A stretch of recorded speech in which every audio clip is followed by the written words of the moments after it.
प्रिय मित्रों नमस्कार। आपका प्रिय मित्र एस्ट्रोलॉजर AR दिलेंद्र आज आपके सामने पुनः उपस्थित हुआ हूँ। बीते 2 दिन पहले जो मैंने वीडियो आपके बीच में डाला था कि मूलांक 7, मूलांक 8 और मूलांक 9 वालों का आने वाला साल 2025 कैसा जाएगा। दोस्तों, किसी गेस्ट के आ जाने की वजह से उस वीडियो को मुझे बीच में ही रोकना पड़ा, उसके लिए मैं क्षमा प्रार्थी हूँ। और उसी वीडियो की जो अधूरी जानकारी आज मैं आपको प्रस्तुत करने जा रहा हूँ। दोस्तों, सबसे पहले हमें ये जानना होगा कि मूलांक 7 किस ग्रह की एनर्जी को लेकर आता है। दोस्तों, आप जानते हैं, पिछले वीडियोस भी आपने मेरे देखे होंगे। आपने जाना है कि मूलांक 7 केतु ग्रह की एनर्जी को रिप्रेजेंट करता है। और दोस्तों, केतु ग्रह का स्वभाव या उसकी कैरेक्टरिस्टिक्स क्या होती हैं। केतु ग्रह दोस्तों विल्डम का प्लेनेट है, इंटेलिजेंसी का प्लेनेट है, एक स्पिरिचुअल आध्यात्मिक शक्तियों को जागृत करने वाला प्लेनेट है। ये आपको 6 सेंस, जो आपके अंदर छुपी हुई एक जन्मजात बौद्धिक क्षमताएं होती हैं, जिससे आप भविष्य में होने वाली छोटी मोटी घटनाओं का या आने वाले कल में क्या आपके साथ उचित अनुचित होने वाला है, इसका वृतांत केतु ग्रह की ऊर्जा आपके जीवन में आके बता देती है।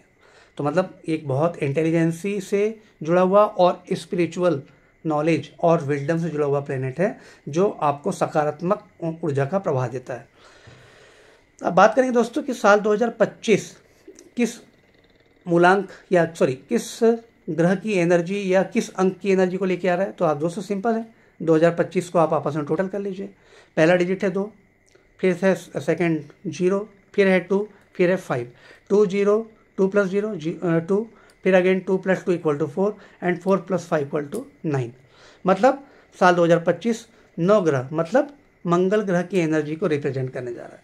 अब हमें ये देखना होगा कि मंगल और केतु की एनर्जी आपस में मिलती है या नहीं, या आपस में ये फ्रेंडली हैं या एनिमी है। इस बात को हम थोड़ा सा ज्योतिष में जाएंगे।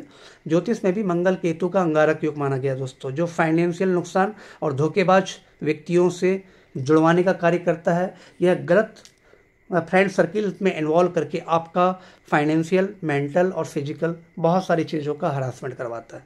तो सेम न्यूमरोलॉजी में भी फॉर्मूला लगभग वही है कि केतु है विजडम का प्लेनेट और मंगल है एनर्जी, साहस, पराक्रम, डेयरिंग और इंटेलिजेंसी का ये भी प्लेनेट है। मंगल स्पिरिचुअल विजडम देता है केतु स्पिरिचुअल विजडम देता है, तो मंगल आपको साहसिक कारनामे करने की क्षमताओं से ओतप्रोत कर देता है। तो दोनों की एनर्जी का सेक्टर एकदम डिफरेंट है दोस्तों। जब दोनों आमने सामने होते हैं तो कट्टर विरोधी होने की वजह से आपको हो सकता है कि अपने कार्य क्षेत्र में छोटे से लेके बड़े बदलाव की आवश्यकता पड़ेगी। ये कब घटित होगा? साल 6 फरवरी के बाद। छोटे से बड़े बदलाव मतलब यह हो सकता है कि आपको स्थान परिवर्तन करने का योग बन जाए, आपके व्यापार में कुछ शिथिलता आपको महसूस होने लग जाएगी, या आप जिस भी कार्य क्षेत्र में हैं, प्राइवेट कंसल्टेंसी में है, प्राइवेट प्रोफेशन में है, प्राइवेट जॉब में है, तो हो सकता है कि आपको स्थान परिवर्तन करने का योग बने। गवर्नमेंट जॉब हो तो भी ट्रांसफ़र हो सकते हैं, परंतु गवर्नमेंट जॉब से जुड़े हुए, सरकारी सेक्टर से जुड़े हुए लोगों को कुछ सोशल एक्टिविटीज़ से थोड़ी बहुत परेशानी और कुछ डिपार्टमेंटल परेशानियां थोड़ी बहुत हो सकती हैं, परंतु जो प्राइवेट सेक्टर से जुड़े हुए लोग हैं उन लोगों को स्थान परिवर्तन करने पर ही ये साल फलदायी होगा। अब इसका मतलब ये नहीं है कि आप किसी और शहर में रहते हैं और आप किसी और शहर में परमानेंटली शिफ्ट हो जाए। टेम्पररी आपका आवागमन बढ़ सकता है, आपको स्थान चेंज करके बार बार जाना पड़ सकता है अपने कार्य क्षेत्र या व्यापार को बढ़ाने के लिए। फ्रिक्वेंटली आपकी यात्राएँ हो सकती, छोटी से लेकर बड़ी यात्राएँ। तो और दूसरा, इस साल दोस्तों दोस्ती या नई दोस्ती जो आप कर रहे हैं या करने वाले हैं उसमें थोड़ी सावधानी बरतें और फाइनेंशियल ट्रांजैक्शन पर विशेष नज़र रखें कि आपका कोई भी फाइनेंशियल इन्वेस्टमेंट किसी प्रकार की जल्दबाजी या किसी के बहकावे में ना हो, या किसी के कहने में आने के बाद आपने ऐसा कोई निर्णय ले लिया फाइनेंशियल और आपको कुछ दिनों के अंदर लॉस हो गया, ऐसा हो सकता है। तो इस बात का विशेष ध्यान रखें। तो ये ऑल अबाउट था दोस्तों नंबर 7 के बारे में। अब हम बात करेंगे नंबर 8 के बारे में। दोस्तों, आप जानते हैं कि न्यूमरोलॉजी के अंदर नंबर 8 शनिदेव की एनर्जी को रिप्रेजेंट करता है। ज्योतिष में हम बात करें तो कालपुरुष की 10वीं और 11वीं राशि मकर और कुंभ राशि का प्रतिनिधित्व नंबर 8 करता है। और हमें ये भी जानना होगा कि नंबर 8 यानी शनि की ऊर्जा और साल 2025 है नंबर 9 मतलब मंगल की ऊर्जा, क्या दोनों में साम्यता है, क्या दोनों में मित्रता है, या दोनों में कट्टरता है, या कड़वाहट या विस्फोटक स्थिति है। तो दोस्तों थोड़ा ज्योतिष के ऊपर जाएंगे। ज्योतिष में आपने सुना होगा कि मंगल और शनि कालपुरुष की कुंडली के प्रथम भाव से लेकर द्वादश भाव किसी भी भाव में जाके मंगल शनि विराजमान हो जाए, एक विस्फोटक नामक विपत्तिजनक एक योग का निर्माण कर देते हैं। तो जब भी मंगल और शनि सामने आते हैं तो बहुत ज़्यादा खतरनाक परिस्थितियाँ, विस्फोटक परिस्थितियाँ आपके कार्य क्षेत्र में, व्यवसाय के क्षेत्र में, जीवन के पारिवारिक या सोशल बैकग्राउंड में उपस्थित हो सकती है। हो सकता है कि ये साल कुछ कड़वाहट भरा आपके लिए अनुभव लेकर के आए।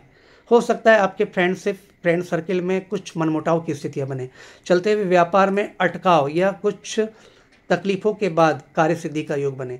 हो सकता है आपके विदेश यात्रा या फॉरेन टूर्स के जो योग बने हुए थे उसमें टल जाने का कुछ योग बन जाए या वो पेंडिंग में चले जाए, या कोई अधूरे डॉक्यूमेंटेशन थे जो कि निकट भविष्य में पूरे होने की संभावना पूरी दिख रही थी, लेकिन साल 2025 के एक्टिवेट होने के बाद वो और ज़्यादा डिले हो जाए। या ऐसा हो सकता है कि वाद विवाद की स्थितियाँ आपके जीवन के किसी भी सेक्टर में आ जाए, चाहे पारिवारिक हो, प्रॉपर्टी के मुद्दे हों, सोशल बैकग्राउंड के हों, ऑफिशियल बैकग्राउंड के हों, विवाद के मुद्दे आपके जीवन में बनते हुए नजर आएंगे। इस साल दोस्तों आपको आर्गुमेंट्स करने से बचना होगा।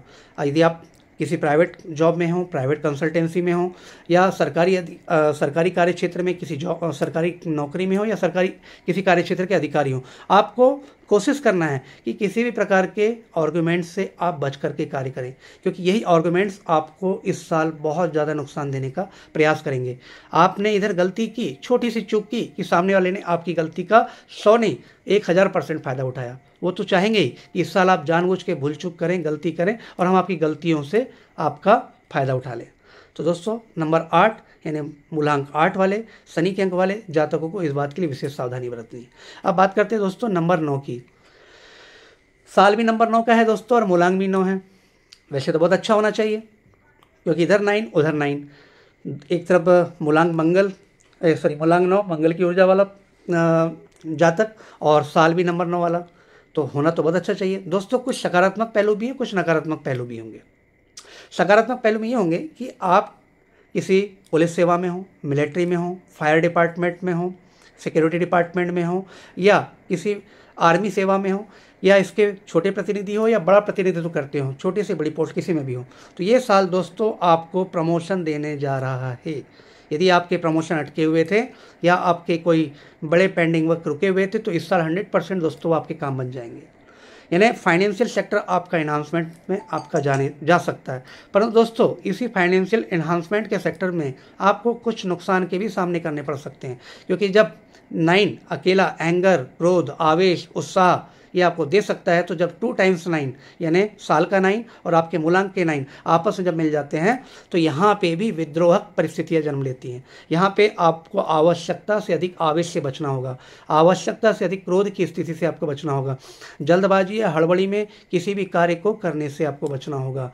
आपको किसी भी प्रकार का लेन देन, फाइनेंशियल ट्रांजैक्शन को 10 बार सोच समझ करके ही करना होगा।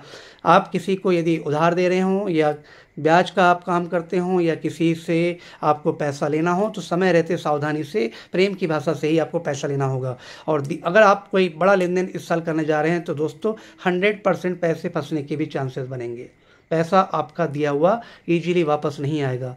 हो सकता है कि जो छोटी परिस्थिति वाले जातक हो, जिनके छोटे मोटे कार्य हो, दैनिक दिनचर्या चलाने के लिए दिहाड़ी मजदूर भी होते हैं बहुत सारे रूटीन वर्कर में, जो रोड साइड जो अपने कैंटीन्स लगाते हैं, ऐसे भी व्यापारी हैं जिनका डेली आमदनी से व्यापार चलता हो, उनके व्यापार में भी कुछ शिथिलता नज़र आए। दोस्तों ये साल बहुत यूनिक सिम्टम्स आपके लिए लेके आ रहा है। इसमें कुछ चढ़ाव भी आपको मिलेंगे, कुछ काफ़ी उतार भी मिलेंगे, काफ़ी स्मूथ भी रह सकता है, काफ़ी टफ भी रह सकता है। डिपेंड करता है कि आपके मूलांक के साथ भाग्यांक का कॉम्बिनेशन क्या है। तो दोस्तों ये ऑल अबाउट था मूलांक 7, मूलांक 8 और मूलांक 9 के जातकों का साल 2025 कैसा जाएगा। दोस्तों ज्योतिष, न्यूमरोलॉजी एवं वास्तु, इन तीनों की अगली परिचर्चा को लेकर मैं शीघ्र आपके सामने उपस्थित होऊंगा। तब तक के लिए मुझे इजाज़त दीजिए। आपका प्रिय मित्र एस्ट्रोलॉजर AR दिलेंद्र। और एक बात हाँ दोस्तों, यदि आपको मेरी इन्फॉर्मेशन कुछ भी रिलेट हुई हो या आपको पसंद आई हो तो मैं आपसे निवेदन करता हूँ कि मेरे चैनल को लाइक एंड सब्सक्राइब जरूर करें। आज के लिए इतना ही दोस्तों, धन्यवाद।